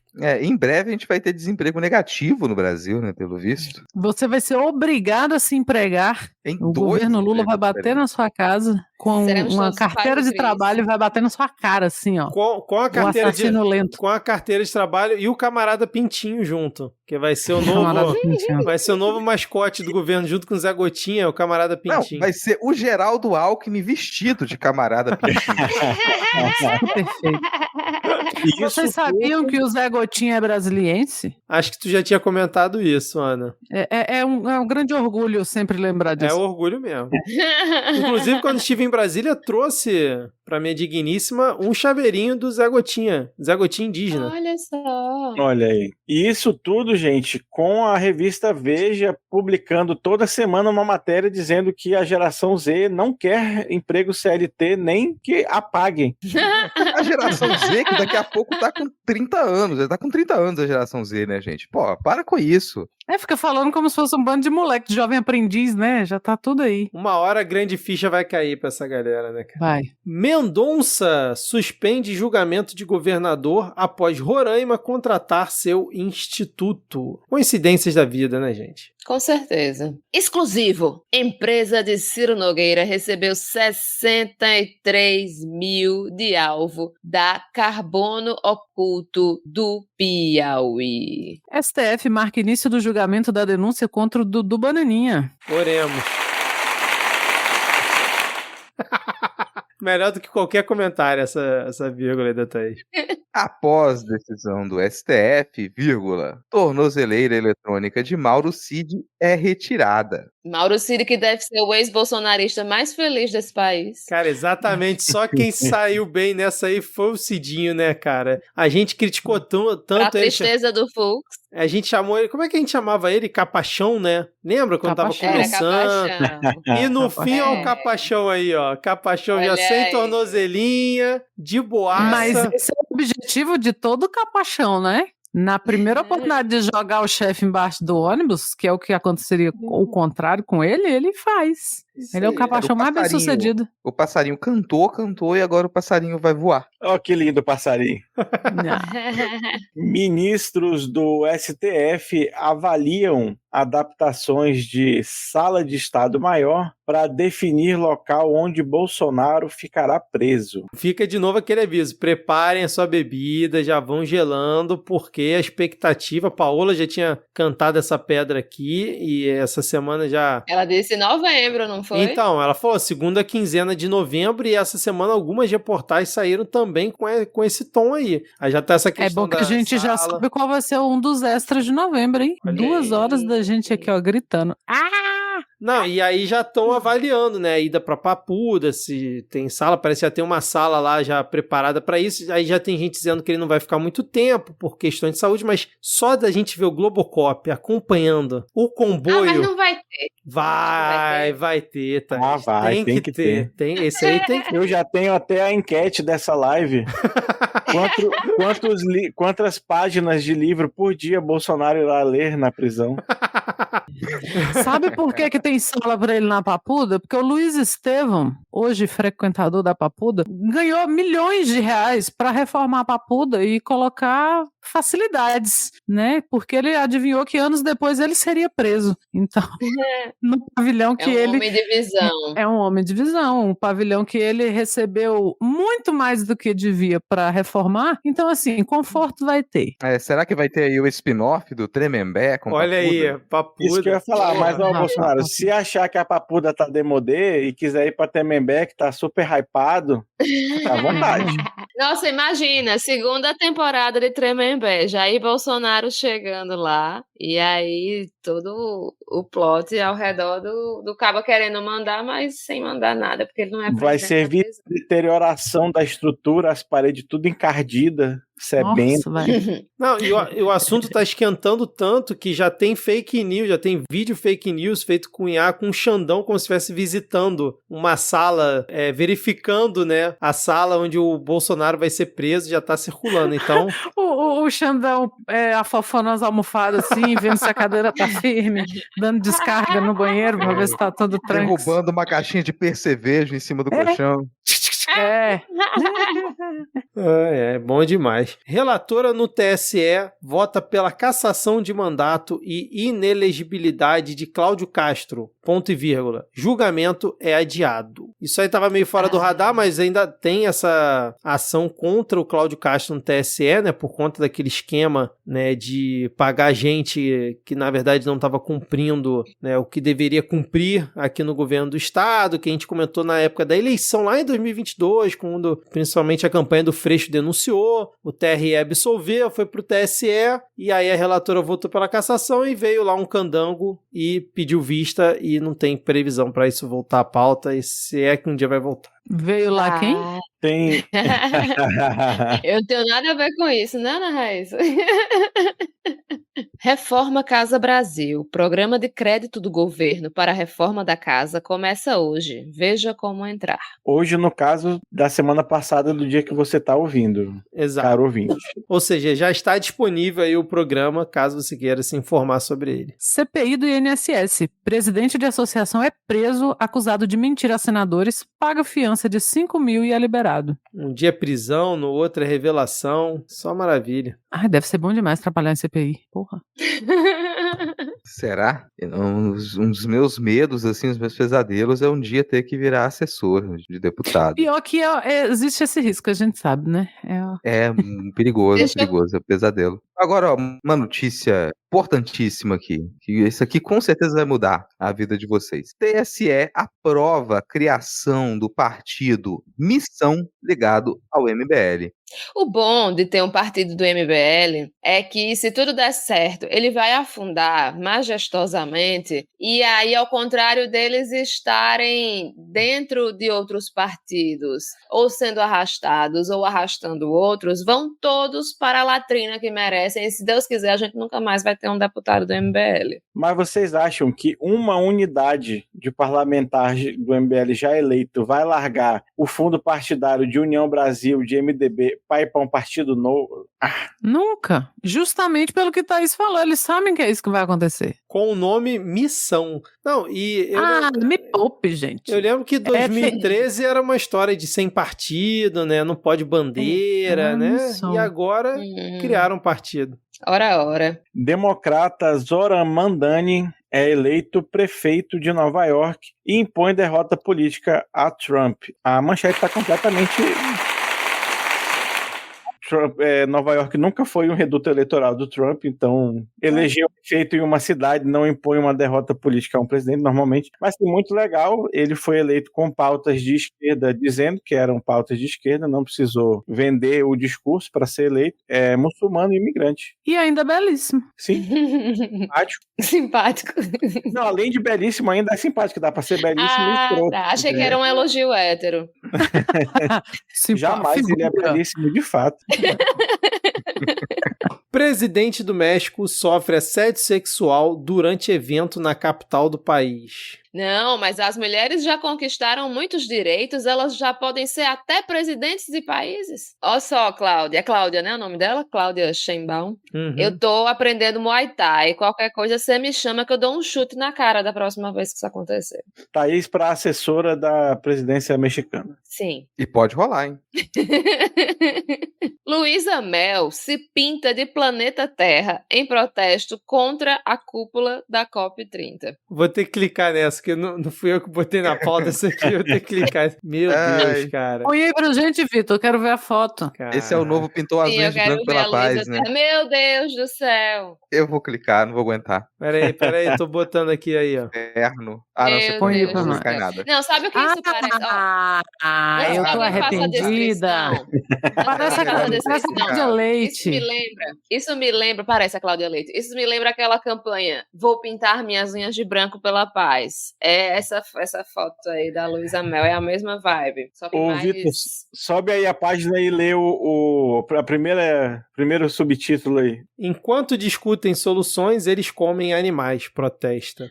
Vai tomar no cu. Ativista diz que a alimentação carnívora é a principal causa do desmatamento. E nisso já tinha tido uma treta, que um chefe famoso de Belém foi convidado para cozinhar naquele evento do príncipe, sei lá, o careca lá, o mais velho. Esses eventos dele são todos veganos e o chefe se recusou a ir porque ele cozinha culinária amazônica e tem peixe, e não quiseram que tivesse peixe. Se você quiser cozinhar outra coisa, chama outra pessoa. Eu não cozinho isso, eu cozinho outra coisa. E aí foi a maior treta, dizendo que ele estava atacando os veganos. Não, pior... Mas se soubessem que o vegano era a Luísa Mel, talvez teriam aceitado que ela fosse atacada. Não, então, sou super favorável à causa vegana. Eu acho que, de fato, assim... Tenho até amigos que são.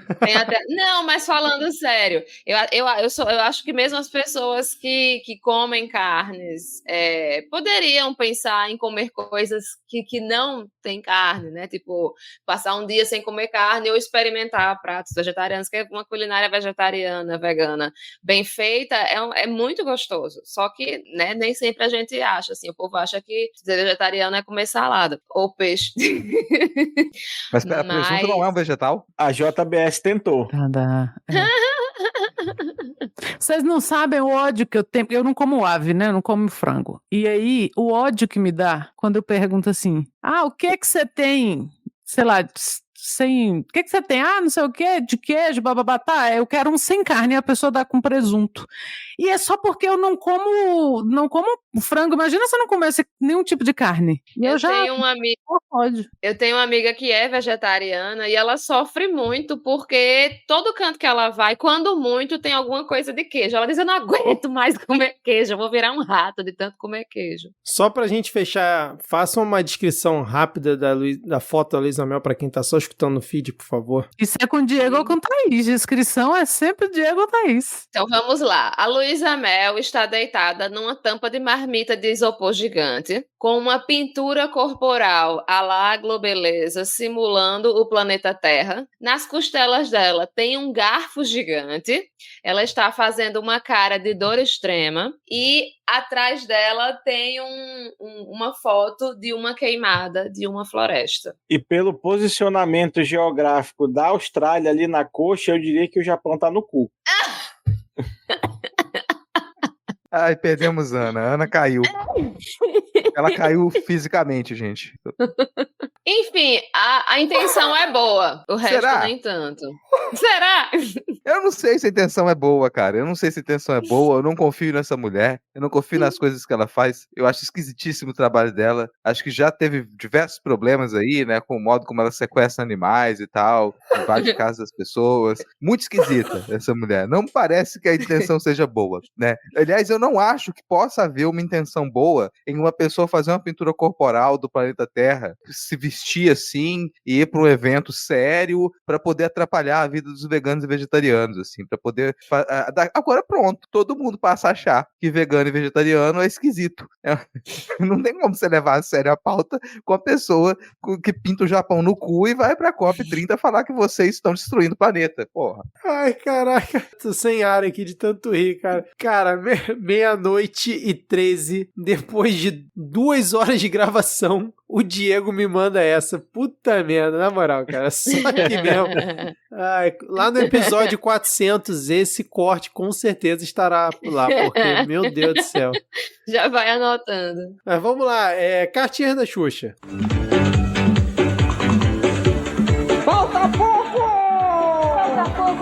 Falta pouco pra você ganhar, baixinho. Não fica desesperando, fica triste, não. Se você escreveu, falta muito pouco. Você já fez o mais difícil que era escrever.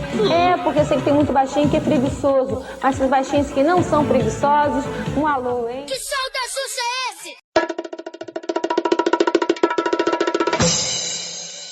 Antes das cartinhas da Xuxa, vamos à enquete da semana. Então, no episódio Sem Pauta, Reality Shows Extraterrestres e Hipocrisias, a gente perguntou qual é a verdadeira altura de Ana Raíssa. Nós tivemos 4 votos no Instagram, 29 no Telegram, 15 no Spotify e 38 no WhatsApp. Então, nós tivemos o último colocado, a opção menos votada, com 6% dos votos, foi Rodrigo Pacheco com Má Postura. Em terceiro lugar, ficou a opção Xi Jinping de salto alto. Eu gostei tanto de Xi Jinping de salto alto.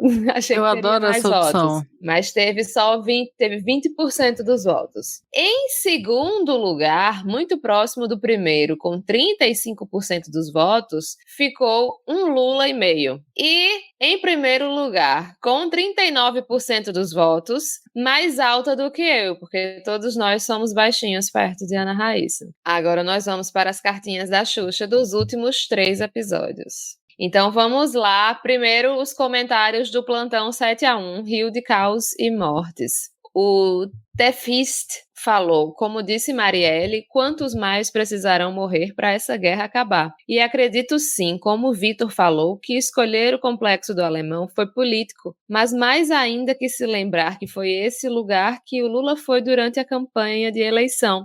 E a extrema-direita falou que ele só pode entrar lá porque deveria ter alguma associação ao tráfico. E depois colocar a culpa no governo federal parece uma forma de mostrar pra gente do Rio de Janeiro que votamos e fomos abandonados. O Paulo falou, sou morador de favela e tenho amigos que já perderam familiares, sem envolvimento com o tráfico, devido a essa polícia assassina e racista da PM do Rio. É horrível acompanhar notícias e comentários tendenciosos sobre essa ação. As pessoas parecem ser movidas a sangue alheio. Sei que os comentários de vocês foram certeiros, porém me abstive de ouvir o episódio por tudo que já tenho acompanhado. Então deixo o meu comentário copiando a ideia de outro camarada. Engajamento. Bom trabalho. No episódio 53, Reality Shows Extraterrestres e Hipocrisias, a mesária da 250, ó, tua colega, Diego, disse, apenas assistam o Maioral, Minha Mãe com Seu Pai. Algum de vocês conhece esse reality show? Já ouviu falar?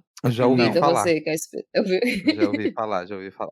Ainda não tem reality show, Lele Rizzo disse que tem um amigo que recebeu para fingir que encontrava uma casa dos sonhos em um reality. Tá aí, eu receberia para fazer esse. Talvez eu não atuasse tão bem, mas eu gostaria de brincar disso. Hare Krishna de calcinha falou que não tem nem 20 minutos de episódio e já temos uma frase icônica. Um pouco de salada, um pouco de hipocrisia. Sensacional. Clara Caldeira falou, na moral, tem que colocar aviso nesses episódios. Proibido ouvir na academia. Risco de deixar o leg press amassar a sua perna. Na moral, o cabelo napolitano me fez rir pra caralho. Eu tô começando a ficar preocupada com esses depoimentos dos nossos ouvintes. Eu tô achando que a gente vai ter que colocar um disclaimer no começo do episódio, Vitor. Avisando, assim, cuidado, não manipule materiais pesados, cuidado ao escutar esse podcast na academia, porque realmente, imagina se algum ouvinte se machuca por nossa causa. É verdade, tá aí. Eu já tive que desligar a esteira, porque eu quase caí ouvindo a Laurinha Lero, e uma vez também eu tava pendurada na barra e ouvindo não sei quem, eu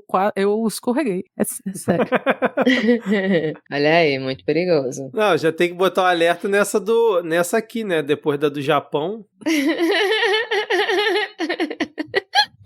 A Vivian falou, eu sabia que eu tinha uma ligação espiritual com a Thaís, e o nome dessa ligação é ser fã do Hanson. A minha primeira dívida também foi na banquinha, e não me orgulho disso, mas até roubei uma revista sobre eles da mesma banquinha uma vez. Thaís sabia que eles ainda têm a banda e fazem turnê mundial? Já vieram 3 vezes para a Austrália desde 2017, e eu fui em todos os shows, ou seja, eles ainda me dão dívidas. O Adriano Viana disse, a Thaís deve conhecer o Guilherme da Loja Monstra. Antes dele ter a loja, ele participou do reality da Record, aquele que era 100 pessoas dentro de uma casa pequena apresentado pelo Mion. De fato, conheço o Guilherme, eu já tinha ficado sabendo disso, mas eu não me lembrava. A Loja Monstra é uma loja de quadrinhos que tem lá em São Paulo. E no nosso episódio 300, o Luiz Gaspar falou, tive um pequeno período de luto sem ouvir o midcast quando a Adi saiu. tenho que admitir. Ainda bem que você voltou para nós, Luiz. Que você não nos abandonou depois do seu luto. A Renatrila falou: que delícia ouvir um resuminho das paródias e as estatísticas. Tô só a Ana achando que ia morrer no trecho da Zambelli sem lavar o cabelo, ouvindo desde o Velho Testamento. Tivemos muitos ouvintes que se anunciaram como ouvintes desde o começo, então talvez nós tenhamos encontrado todos os 10 ouvintes do Midcast já. Fica o desafio, pronunciem-se aí nos comentários deste episódio, né? Se você faz parte... A gente tem pelo menos uns 3 ou 4 que comentaram. Não, eu estou escutando aqui desde o início. Então, se você tá também desde lá de 2019, desde o início, comente aí pra... A gente vai fazer igual aquele perfil do Instagram que tava procurando todos os ônibus novos em BH. Vocês lembram disso? Que atrás do ônibus novo vem assim, eu sou o ônibus número 70 de 190, uma coisa assim. E aí eles começaram a procurar todos e tinha um ônibus sumido e eles fizeram a prefeitura de BH admitir que aquele ônibus não estava na rua ainda e botaram. Caraca. E tinha um outro que já estava no mecânico, acharam também o ônibus. Então a gente vai fazer isso com os 10 ouvintes, né? Então, pronunciem. Se preparem. A Michelle Ellen falou: o cara que me indicou um episódio sem pauta do Midcast há mais de um ano nunca imaginaria que eu viraria essa fã que espalha a palavra em qualquer oportunidade. Também é outro depoimento aí, nossos ouvintes que foram indicados por outros ou que indicaram para pessoas da família. Então, continuem aí espalhando a palavra do Midcast. Vocês são as melhores pessoas para indicar o podcast para novos ouvintes. A Júlia Marri falou: adoro as paródias e o momento de atualização de notícias passadas. A composição da bancada atual é a minha favorita. Todos são muito conectados e divertidos juntos. Quando Ana fala sobre os detalhes de todas as letras, sempre aprendo muito. Adoro.